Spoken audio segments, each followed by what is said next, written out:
Brocky, keep talking about whiskey and cakes. And comfy. That's great. So I'm here with Dan Crowell of Glenmorangie. Glenmorangie. Oh man, I almost What's had cool it. is that you've mispronounced it the same way everybody else does. Okay, all right. So I'm not alone. That's great. That's great. The emphasis is on the second syllable, but I'm not alone. the thing about Glenmorangie is there isn't really any other distillery that would go by Glenmo. So we just kind of encourage people to just say Glenmo, because then they know it's us. Okay. There's no real risk of mispronunciation, but we'd answer to pretty much anything. If you like the whiskey, you can call us. There you go, man. How you doing? Good.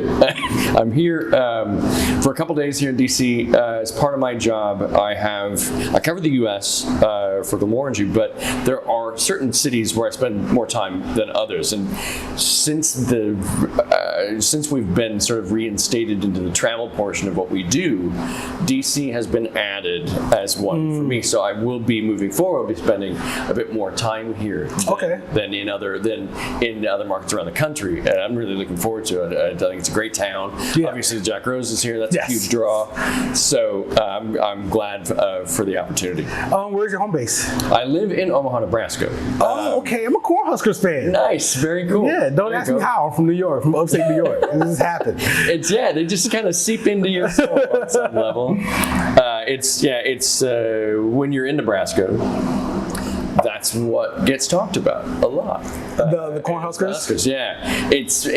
You're not obliged to be a Husker fan, but it's weird if you're not. So I heard a rumor. I heard that during games, basically don't get caught driving around in the streets. Like everyone's watching the game. You should be either at the stadium or home watching the game. Basically, yeah. And Nebraska doesn't have just loads and loads of people across the population is concentrated in the eastern third of the state, and the rest of it is lots and lots of agriculture. So the population is pretty well spread out there, to the point that when on Husker game days, the stadium's the third largest city in the state. Oh wow! So yeah, it ends up being it's not quite, it's 91,000 I think its capacity, and that would make it on game day. That'd make it the third largest city in the state. Man, I miss Tom Osborne so much. I do too. I think we all do. It's been we've been a little lost in the woods ever since.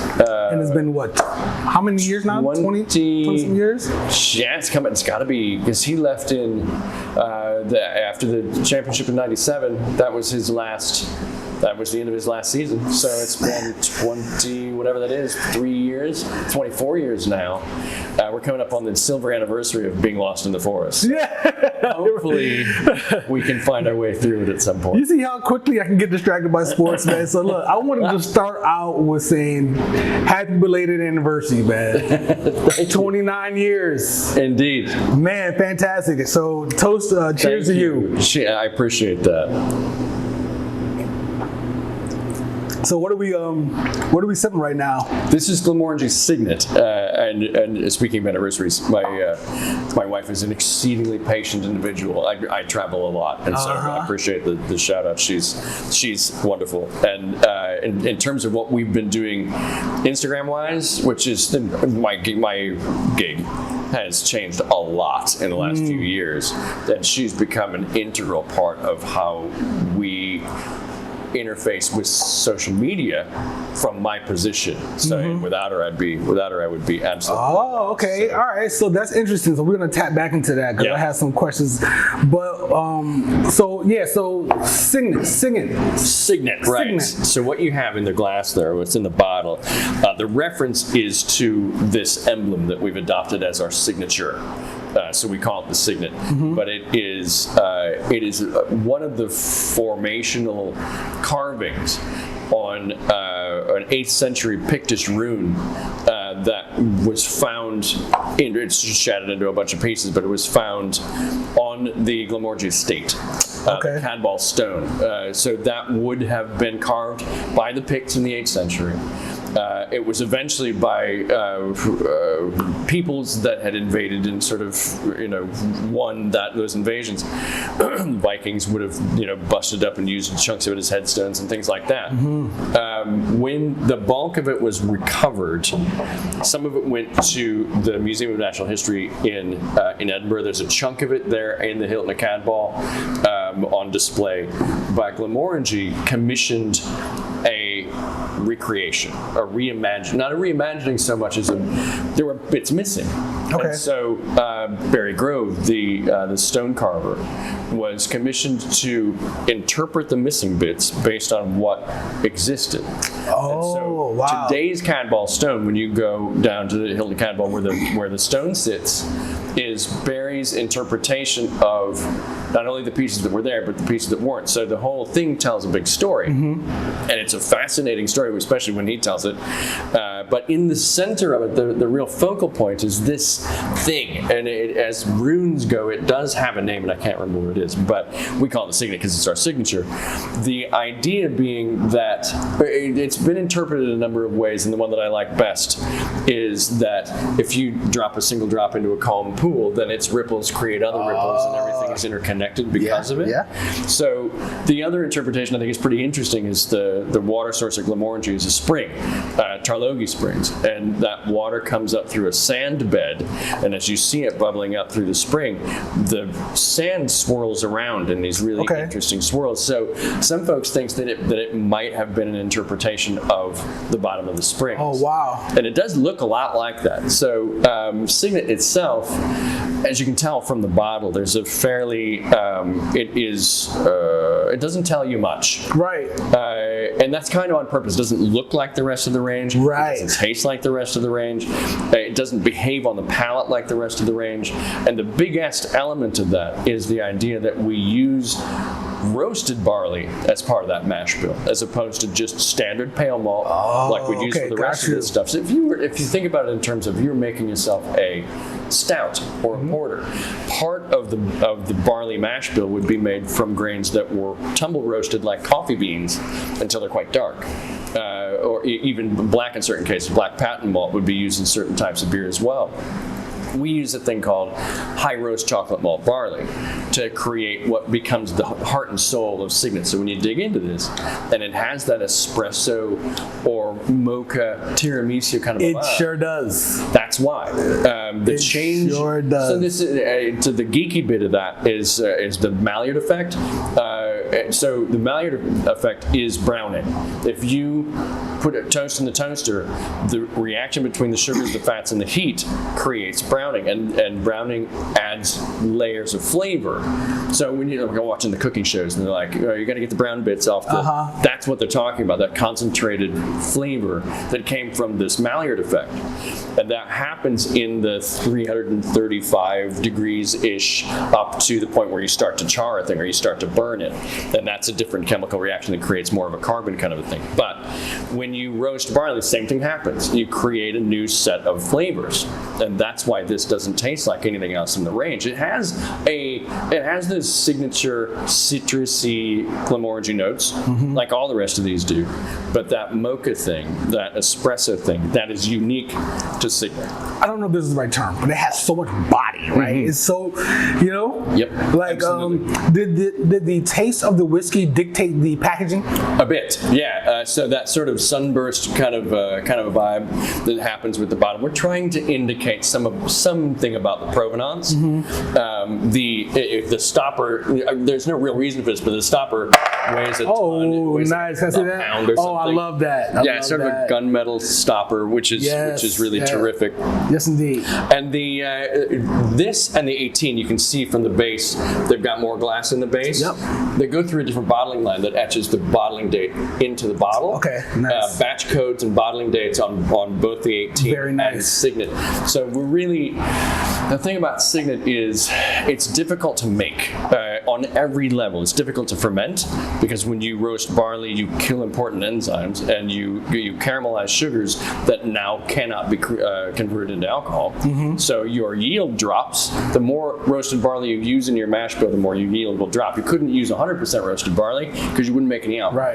Right. So there's, and I couldn't tell you what the exact percentages are, but when Signet Week comes around and the distillate's created, that's a week to 9 days or so where the distillery converts all of the fermentation over to this mash bill, and that becomes the heart of Signet. There are 7 other Glenmorangie micro concepts that go into weaving together what becomes Signet. Wow. Some very old things, some standard Glenmorangie with extended finish in New Oak, standard Glenmorangie with extended finish in Oloroso sherry, Glenmorangie produced from estate-grown barley. So Cadwell Estate barley goes into not only Cadwell Estate 15, but some of that goes into Signet as well.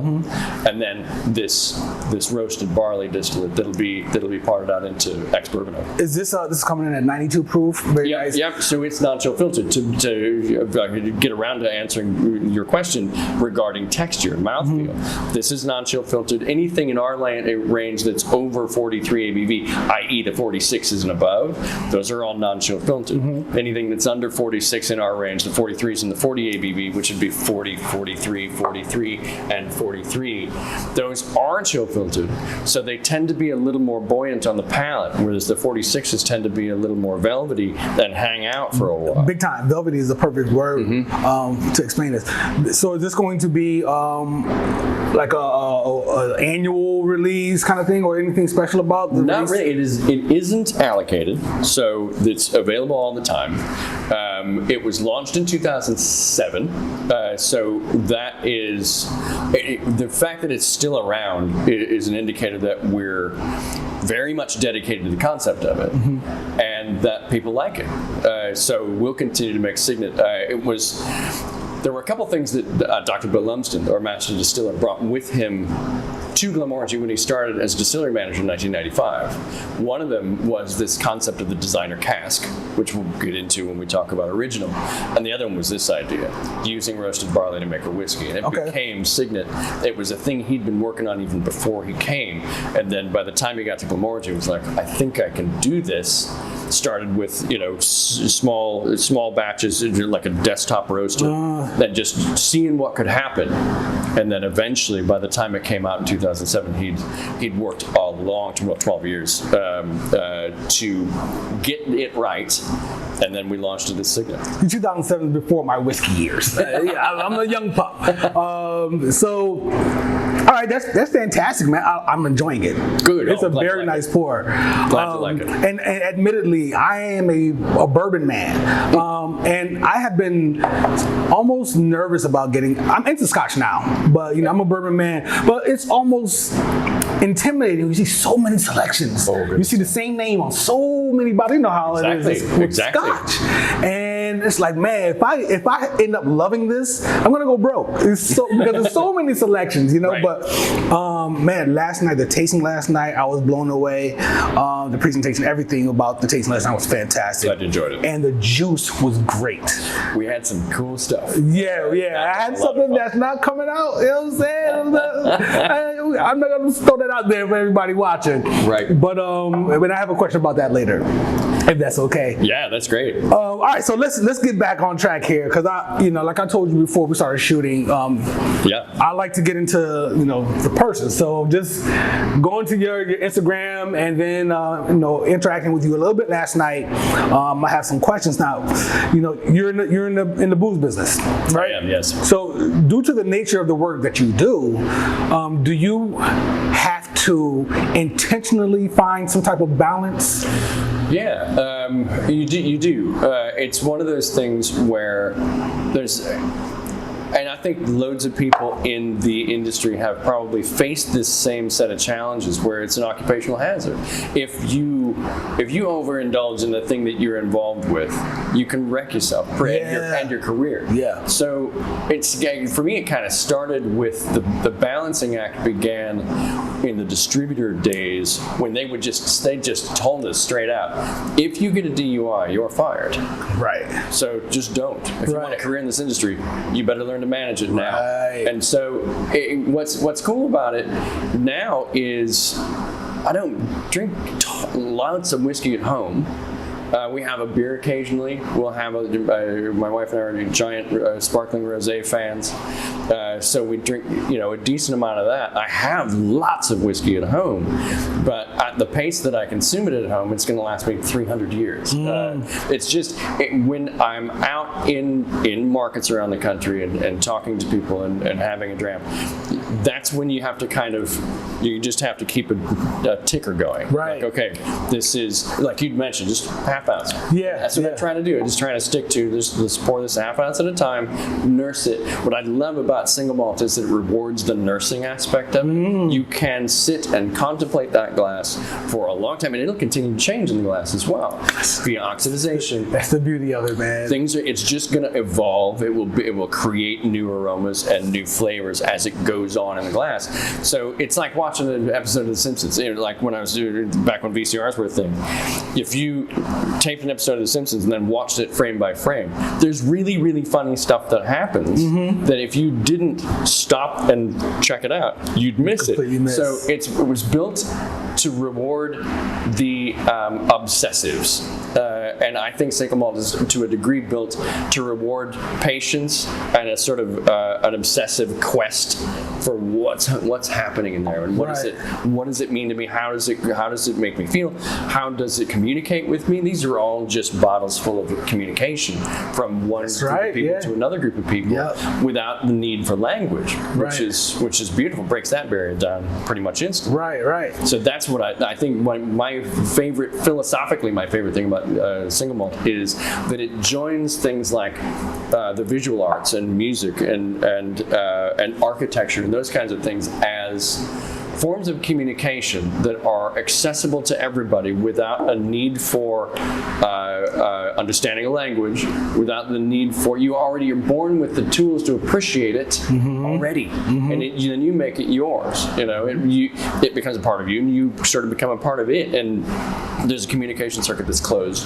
when you, as a consumer, drink that whiskey. I think that's fantastic. Right. So with that balance, like what other things are you into? Like what do you? What's something that most people don't know about you?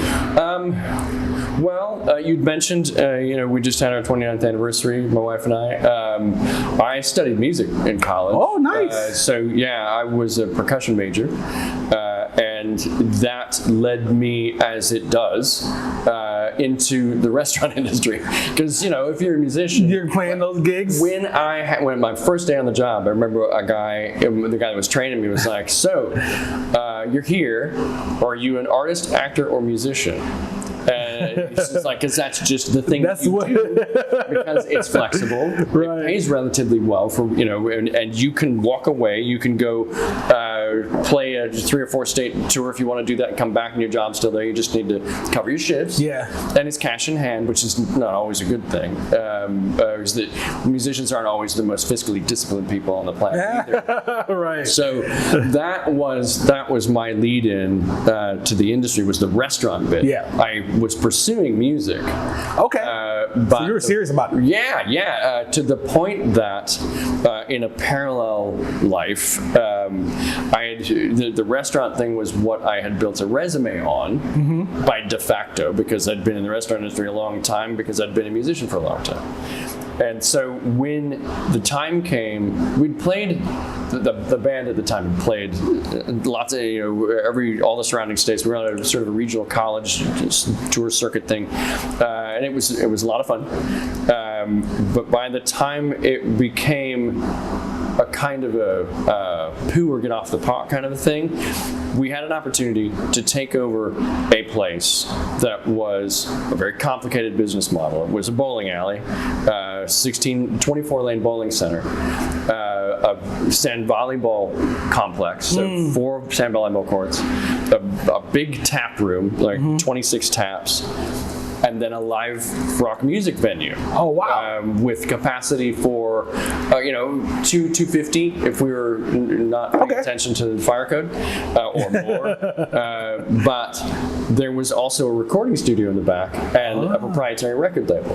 Now the guy that ran this thing, we had become his partners because we had our own studio. We built a recording studio. Nice. And it was was tough. I mean, it's tough and expensive and a lot of work. He built one as well, and he kind of said, look, fellas, why don't you just come run mine? So we did. We showed up and began to run the studio out of this bowling alley, and then he, in his early 50s, had developed a blood disorder and was beginning to have strokes and stuff. Oh, wow. And so we were in a position to begin to own the whole thing. Wow. And so we took that opportunity. But what we didn't realize at the time was the term deferred maintenance came up a lot. Right. And so here we are with this thing that needs millions in injected funds. Yeah. We went to every financial source we could find, conventional banks and otherwise, and they all, to a person, said, you should sell the ground and go build whatever you want on cheap ground, because this is in the middle of town, the middle of Omaha. It was an iconic place. I'd played there hundreds of times. I couldn't stand the idea of it closing because this guy had a blood disorder. Yeah. So we took it over, and it ended up being financially devastating. We were only able to keep that happening for about 3 years. I lost my shorts. So by the end of it, I'm unemployed and deeply in debt because of this thing that I chased, that was really me trying to control the means of production to make music for myself and other people with a recording studio and a record label, while a bowling alley funded the whole thing. Right. And it didn't work. It was neat on paper, but it didn't go. So I was desperate for work. The only stuff on my resume that made any real sense to anybody who wanted to pay me anything was the booth, was the restaurant bar experience, wine and spirits.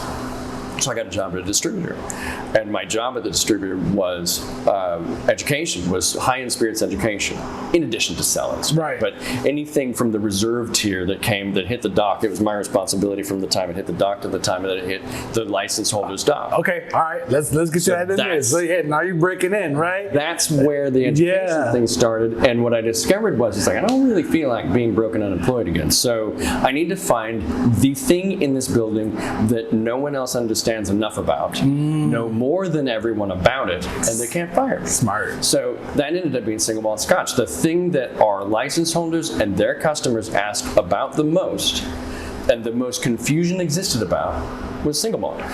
So I thought, well, I'm going to dig in. That seems to be because we had some wine specialists in-house at the distributorship.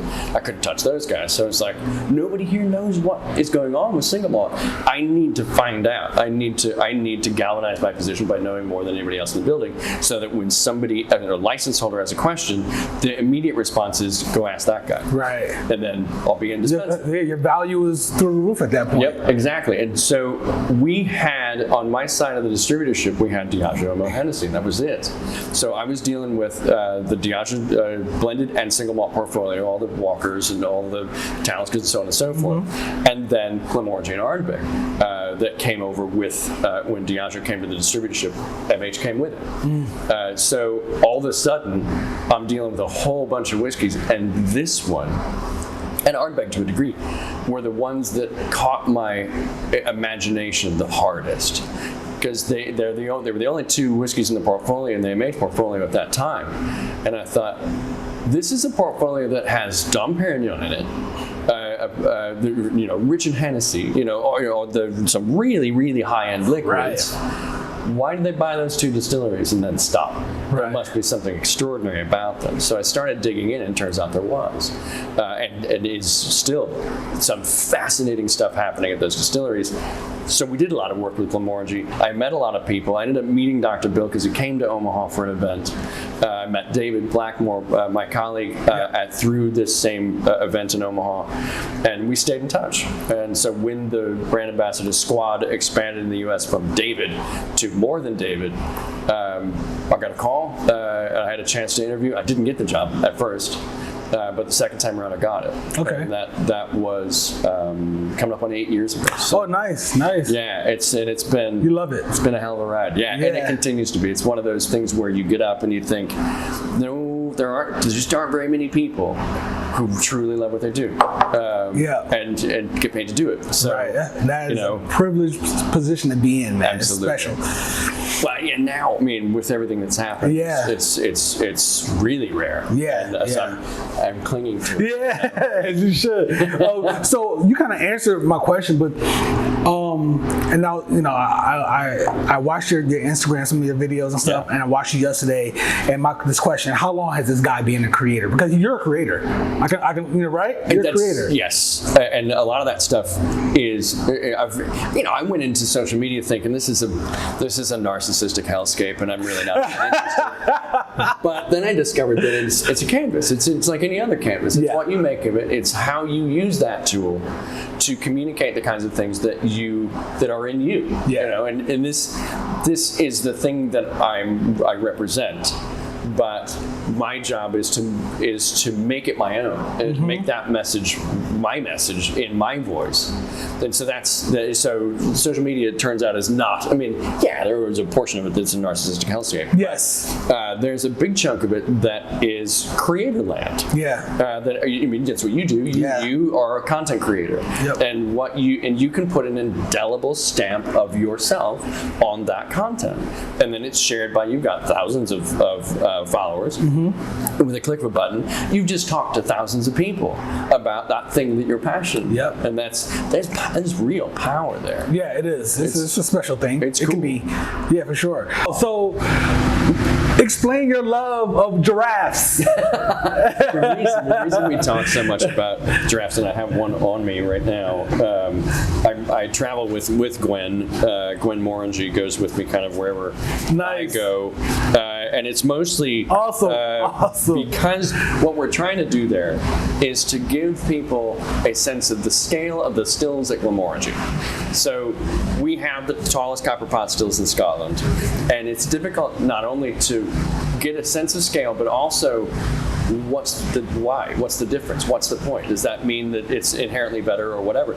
No, the answer is no. But the giraffe thing is a conversation starter, and to give people a sense that if you've ever been around an adult male giraffe, you've been around the height of our stills. Oh, wow. So they're quite tall. Look at the tie-in. Yeah, nice. They're really tall. If you looked at, and if you go to the Macallan distillery and you go through the visitor experience, their stills are really short.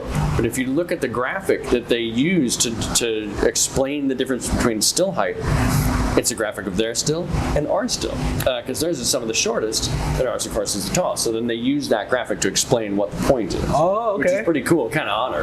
We're kind of honored to be a part of it. So this Giraffe Conservation Fund, and there are a number of organizations that do their best to try to fund shelters and research and all the things that keep the wild giraffe population around. There's just really not that many giraffes in the wild anymore.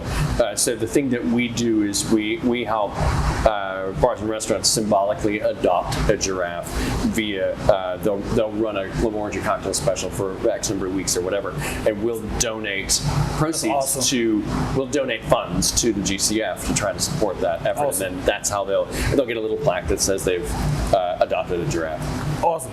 So, watching you last night, right?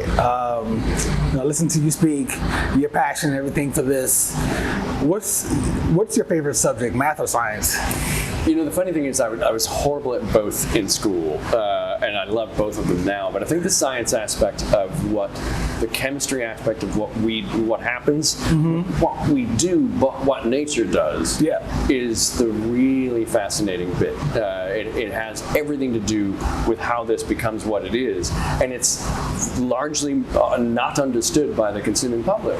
So that ends up being a thing where, and it's really difficult, when you're trying to make a complex concept accessible, then I think it was Einstein that said if you can't explain something simply, you don't understand the subject well enough.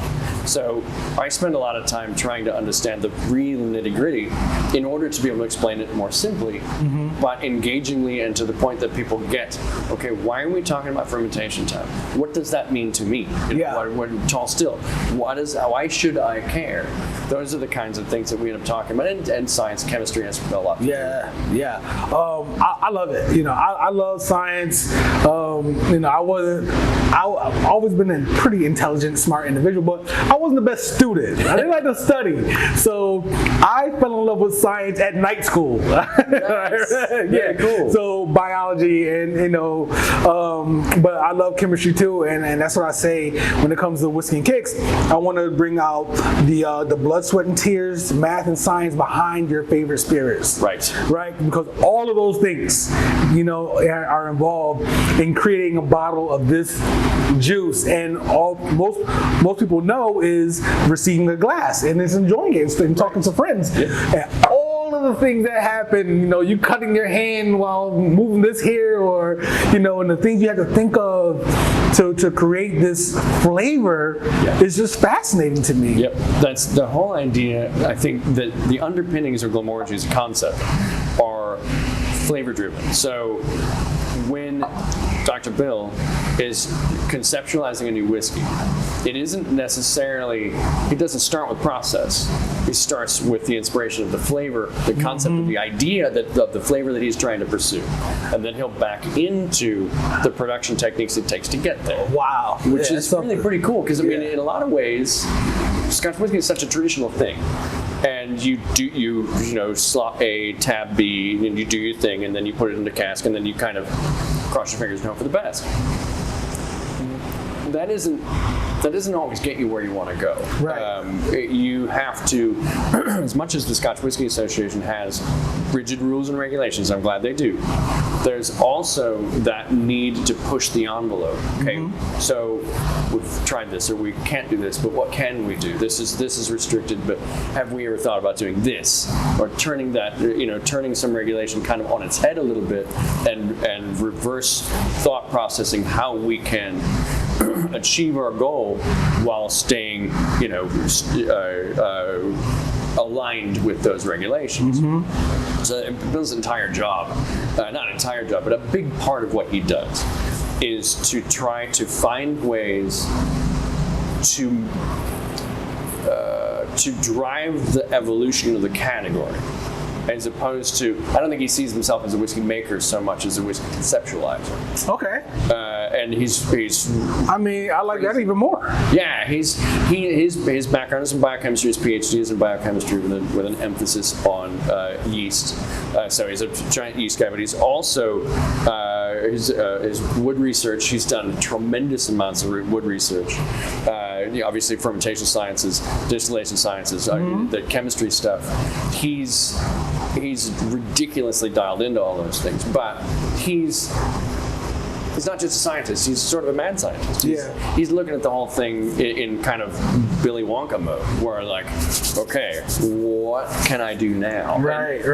He's the kind of guy that gets bored pretty easily and doesn't want to answer the same question twice. Right. What if, okay, fill in the blank, you found out, why would you answer that same question again? Which is why you end up with, this is the core range of stuff, but every year we'll do something experimental, and that scratches that itch for him. Yeah, and that's my so that sparks a question: is that experimentation is that common in the Scotch world? It's yes, if only as a function of. On the distributor side, we used to call it sort of the shelf wars. If your portfolio had more SKUs on the shelf, that meant less room for your competitors. So sometimes you would see innovation items happening from spirits producers merely to elbow others off the shelf. I think by absolute converse, Glenmorangie it's an evolving line with a core that never goes anywhere, but it's an evolving line based on, it's like if you watch Formula One, there's Hondas driving around Formula One. They don't look like a Honda you buy. Right. It's what they learned in Formula One that informs how they make their passenger cars. Okay. To a degree, when we're looking at a whiskey like a tail of cake or something like that, it's going to inform processes for us that may end up this Sauterne finish. Glenmorangie had done a Chateau Yquem finish, quite a few years ago, and Pride 1981 is the Chateau Yquem finish. Those were, to a degree, precursors to what that is today. So we learned a lot from those, the nuances and idiosyncratic elements of using French oak and ex-Sauterne barriques and then were able to create a consistent product that Bill was happy with the result, and it became Nectar d'Or. But that was based on previous experimentation. Okay, so I love experimentation of whiskey, right? Because you come up with some amazing ideas and it tastes great. So I like to taste great food. I like to taste great liquids. So experiment as much as possible in my mind without compromising, what Scotch is or what a whiskey is supposed to be. Yeah, and I even asked Bill the last time he was in the States, and I was like, even your experimental stuff is awesome. Do you ever have a dud? Does anything Right. And he was like, look, I've been doing this a long time, and my batting average is pretty good. Yeah. But that comes from decades and decades of experience. And so there have been things that just haven't worked. Yeah. Experiments that would, had they worked, wouldn't have been legal. Because he's not the kind of guy that's like, just because you say I can't doesn't mean I am not going to at least explore it. Yeah. Because I'd like to know, what if we didn't use oak?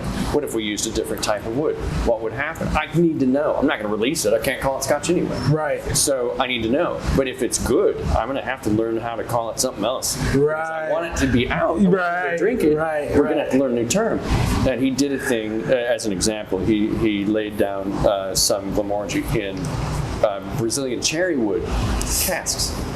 And he was somewhat relieved to find out that once the maturation was complete, it was terrible. Really? Yeah. He was like, I was kind of glad, because if it had been good, I would have had to find a way to release it. Put this out, right? Then we would have had to get into a massive battle with the SWA, and we would have to call it, distilled specialty spirit or something. Right. But he's that guy. I mean, he's always he's always trying to answer the question, what if? And if it's likely, because he's answered that question so many times, that every time he answers it nowadays, it's never been done before. We've never done it before, because he's not interested in retreading old paths. And look, that's fine. Guys, if you have 3 failures, I mean, you can look at them as failures if you want, but that 4th time, you come with something, you might get something from those 3 times. That 4th attempt is like, what I'm saying? So those 3 times weren't necessarily failures. Like, that's what experimentation is. Yeah, absolutely. And the thing about, I think people have a natural inclination to fear or to avoid failing. Yeah. And it's I like, don't. I don't. Yeah. It's not like I don't go out of my way to fail, but I do go out of my way to push myself to do things I haven't done before. And not worry about the risk of failing, because every time I've failed, and there's been some colossal failures, like the bowling alley. Right. I learned absolute volumes from that experience that I wouldn't have learned otherwise. I could have stayed in my very safe restaurant management position for the rest of the time. It would have been fine. It was I loved the restaurant that I worked at before we bought the bowling alley. But it was a thing that you can only go so far with it. It was what it was. It was an icon in our town of Omaha. And it still is. But my ability to influence its evolutionary direction was nil. Yeah. It was just don't screw this up. It's a machine. Just oil the machine. Right. Just keep the machine running. Let it go. Yeah. Right. And then I fell straight on my face and became somebody new because of how much I learned from that experience. And that's just the nature, I think, of failing. Right. Absolutely. It's a huge, important teacher. You do something in a success, you learn certain things. You do something that's a failure, you learn a whole lot more. You learn a whole lot more. Don't go out here to fail. Right. Yeah. But fearing it keeps you from things that you could grow exponentially from having experience. Yeah, for sure. All right, so I have a couple more things, maybe about 3 more topics, and then we'll wrap up, because you have some training to do today. I do, yeah. Here at Jack Rose, right? Yep. So we had this last night, right? This is the one? Okay. Yep. So I had questions. So this one, first of all, I felt like, and I'm gonna say this in the best way possible, because I enjoyed it a lot. it was almost savory. It felt like I was eating a plate of food. It's not salty, but you understand what I'm saying? I do. Sometimes when you use, say, lemon juice on a thing, it mocks salt to a degree, and so not only is there some really lovely citrusy underpinnings of Glenmorangie, it is a coastal distillery. I mean, the warehouses do sit right on the coast of the Northern Firth. Yeah. Now, Firth is a bay, so it's going to be a confluence of fresh and seawater. So it's not. If you went up to Old Pulteney in Wick, it's salty. It's like you're being cured the minute that you get out of your car. It's crazy, and the whiskey reflects that. It's quite briny, and I love it. Ours, you have to kind of, and it has to sit for a minute. It's got to be in the glass for a little bit before that starts to come out. But I love that kind of hint of savory habit. Man, it blew me away. I was like, it's wow, like this is something else. salted caramel, where you just have a tiny hit of that savory thing that makes the sweet and the creamy and the nuance. It's like why you put salt in chocolates or cookies. It brings out. It gives other things context. Yeah, and it sure does. That hint of underlying salinity in a whiskey like Glenmorangie weaves everything together nicely, like salt in the chocolates or cookies. Yeah, I mean, I'll throw a little. I'll give you guys this. I'll throw a little bit of salt in my French toast. Perfect. Batter. That's great. So it's going to bring out flavor. But that was the main thing I wanted to touch on with this, and we also had X, right? Which, from a branding perspective, is completely different from everything you guys are doing. And if someone walked around in a store and you saw this on the shelf, you wouldn't necessarily know that it's Scotch by just looking at it. This is a classic Scotch. You get a sense. Look here.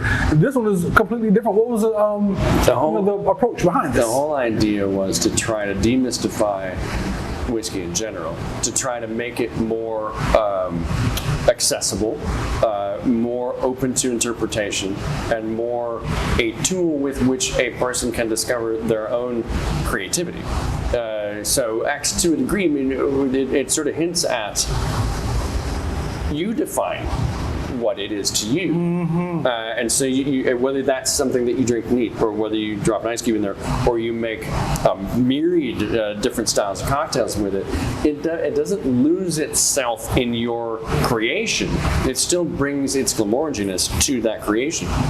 But it's very malleable, plays well with others, and we talk a lot about cocktailery with X, but we want to make sure that we keep those conversations simple and approachable. Like if a highball is your thing, that's a terrific whiskey to use in a highball. If you want to make a more booze forward, one of my favorite sort of booze forward cocktails with X is an Old Pal. So if you took so if you did a Boulevardier, but you swap out the dry vermouth for the sweet vermouth, it's an Old Pal, and that makes an extraordinary Old Pal. Funny enough, as soon as I had this last night, I said, man, I think I might try this in a Boulevardier. It's very good. Yeah, I might try this in a Boulevardier just to get a different type of flavor out of the cocktail. And you guys, it says made for mixing on the bottle, so it was intentional. And the QR code on the back, I mean, it nice. brings you to the page, the X page on the website, and there's loads of cocktail concepts there, all very simple, very approachable. There's a recipe for a sour, and you don't have to use egg white if you don't want to, but it makes a hell of a sour. Don't make me a sour without egg white. I'm just telling you that right now. I am with you on that. It's just not a sour without it. It's not a sour without egg white, but it is, but it's not. When we were talking earlier about my wife, and she's a big whiskey fan, she was not sold on the concept of a sour because of the egg white. And then I made her one, and she was like, "Don't even look at me unless you're going to put an egg white in the Well, for those of you out there who are vegan or vegetarian, you can use chickpea juice. Right, aquafaba. Yeah, exactly. It'll give you that same mouthfeel. It's not the idea behind egg whites is all texture and mouthfeel, and the reason that you end up doing dropping bitters on top is in case there's any sort of that poultry-ish kind of aroma. Yeah, you You're don't just trying want to take that down a little. With aquafaba, you don't really have to worry about that. It's really just an emulsifier texture kind of a thing. It's a great way to make vegan cocktails. Yeah, I learned that. I talked to guys, I learned things, which is what I love. This is great. I loved it. Good. Good. I'm glad. I loved it. I'm happy that you guys gave me a bottle, as well as the other participants in the tasting last night. I'm not special like that, guys. But I'm excited to blend cocktails, make craft cocktails with a Scotch. Yes. Which is something I haven't experimented with yet. Yeah, and to give credit where credit's due, our friends at William Grant did a very effective job with Monkey Shoulder of convincing people that an all malt Scottish whiskey could be a suitable candidate for cocktails of many, many different kinds. And so Monkey Shoulder kind of changed the dialogue in terms of what you could do. Blended Scotch always had that kind of, make a cocktail out of Johnny Walker Red, make a cocktail, and that's what you're supposed to do. So Scotch itself didn't suffer from that identity crisis. All malt Scotches certainly did, whether it's Johnny Green or Monkey Shoulder or any of the blended malts, and the single malts in particular. So when Monkey Shoulder came along, it was like, I'm glad somebody's having that conversation. However, single malt is probably the subcategory of Scotch that the unindoctrinated public believes is the most prescriptive and rigid. It may not be true, but they may be looking at it and going, I have to do this a certain way. If I have an ice cube, I'm going to get frowned upon. If I make a cocktail out of it, then I'm going to get kicked out of the cool guy club. And none of that's ever been true. It's just somebody in single malt with a reputation like Bill had to come along and do for single malt what Monkey Shoulder did for all malt Scotch whiskey. And that's to make it accessible, to make it part of a broader conversation, and to drag people. This is a restaurant and bar. If you don't see 25% new faces coming through the door every month, you don't maintain a core clientele base, because if people are going to time out, people find other places, you got to keep replacing them, and that's how you stay in business. Single malt preaches to its own choir a lot, but we haven't really had a mechanism for recruiting outside the category at scale until now. That's it. So it's the shiny object in the room, and I get that. I do get a certain amount of the trepidation in terms of what are you guys doing to the category. Not me. I don't buy it. What I feel like is, there are a lot of people out there who are not on a whiskey journey, who would love a whiskey journey, but they don't get where square one is. And that's square one. I agree with you 1,000%. And it's not to be taken lightly, though. Like, it's a nice Scotch. It's great on its own. And so Dr. Bill, just 2 weeks ago, for the 5th time in 6 years, was named International Whiskey Competition's Master Distiller of the Year. 5 times in 6 years, and there's only been one of the persons who ever won it more than once. So when a guy of unimpeachable reputation puts a whiskey in a bottle, it's gonna be good. There is no way on earth that it would carry the Glenmorangie name if it wasn't something that you could drink neat and be really happy. It just happens to be. It's 40 ABV when the rest of these start at 43, so it's more accessible from that point of view. It's a more accessible price point, to be fair, and it's also indelibly Glenmorangie, but also intrinsically malleable. By whoever picks that bottle up, you can do stuff that's going to make you specifically happy by bringing your own creativity to the process. Single malt has not always had that thing where it's invited interpretation and the creativity of others. And this is to try to change that, change that conversation. I'm a fan. Good, guys. I had Glenmorangie. I said it right. I think I said it right. Last night for the first time. Oh, right on. Very cool. Yeah, last night for the first time. And Ardbeg, last night for the first time. That's awesome. And I am a fan. So I enjoyed them very much. I have one issue with you guys. I'm ready. Why no cash strength? Why are you guys not putting that out? Question. That is a very good question, and I wish we did too. We have on 2 occasions put cask strength whiskeys out in the general public sector in terms of not being prohibitively expensive. One of them was in 2009 with the release of the original Star, and that's real close to what you had last night at the cask strength. It's real close. Bottle at 57.1, and that was around for about a year, and then it went away. We redid a star in 2017. So those are the two ways that you can try what's basically cask strength original. Okay. If you can still find them. The one other way to get a hold of cask strength Glenmorangie is through the Scotch Malt Whisky Society, and it's very rare. But our distillery code's 125. So if you see a 125 point anything, or down here, that's in a 7WS bar. I don't think they have any currently because we do so few of them. It's like once every 3 years or something. I wonder if I've had it because I went to one of their tastings here. Oh, nice. But I don't remember exactly which ones. It's possible that you did. Every time I see a 125, I buy it. But it's on the order of once every couple of years. Yeah. Because honestly, there's so demand for Glenmorangie is high and growing, and so releasing a cask for other than our purposes, it's hard to do. That's why we don't sell to independents, not because we don't like them. Independent bottlers are awesome.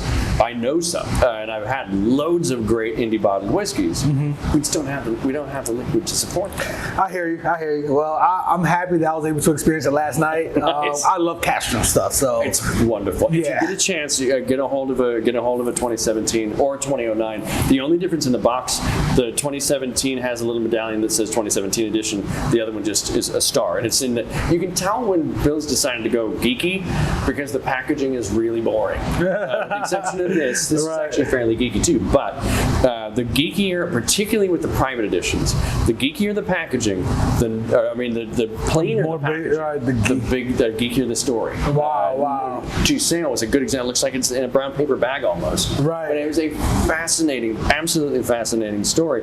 We've messed around with casks a lot. We've messed around a little bit with yeast. Well, actually, just once so far with Alta, the final private edition. But we monkeyed around with barley types. We messed with the barley twice.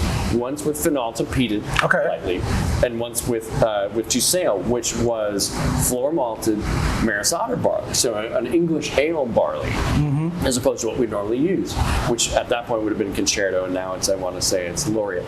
But Maris Otter as a variety, as a barley variety, is a very famous beer barley. Okay. So Bill was like, I need somebody to hand malt 300 tons of this barley, send it to me, and I'm going to make a whiskey out of it. And it's already a geeky story, so we might as well put it in what looks like a big brown paper bag of a box. And everybody was confused as hell. Like, what is that even? But the whiskey's incredible. Yeah, amazing juice. That's fantastic. It's delicious. Man, I appreciate you. Thank you. Great sit down. I appreciate it. This has been an honor. Thanks so much for giving me the opportunity to chat with you and your followers. The audience. Hopefully you guys can hear us because we're in this room, and I'm telling you, it's loud in here, but I choose the noise over the heat. I'm watching him melt over here, and I just couldn't take it, man. So excuse the background noise. Hopefully we still got the message out to the people. I hope so. You want to tell people where to find you or anything? Yeah. So I'm at Glenmodan and on all the major social media platforms. Glenmodan.com is my personal website. You can sign up for my newsletter there, but it's about every 2 weeks. There's a way to sign up for that through the website. There's learning material on there. There's information about the products on there.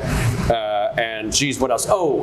And for fun, we talked about music a little bit. I have a podcast called Whisky in the Arts. And so the whole conversation is supposed to revolve around these different modes of creative communication that don't require language. So it's married to a Spotify playlist. Okay. And everybody that we have on the show contributes a few tunes to the Spotify playlist.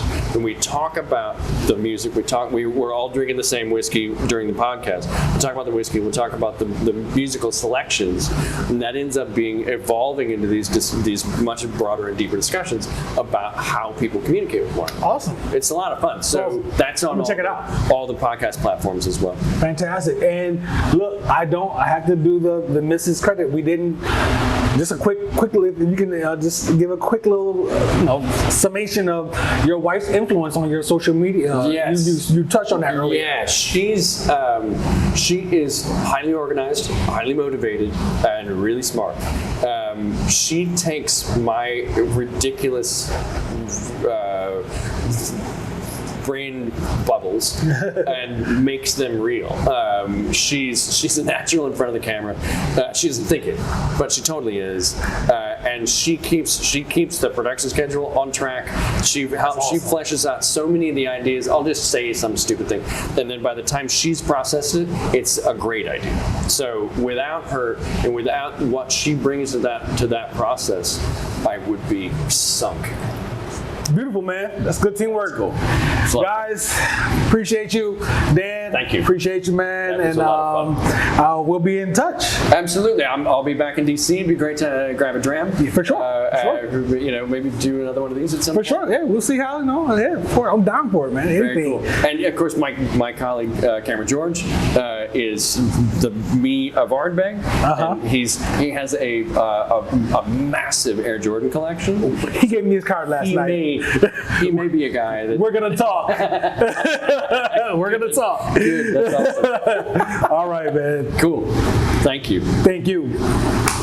Brocky, keep talking about whiskey and kicks.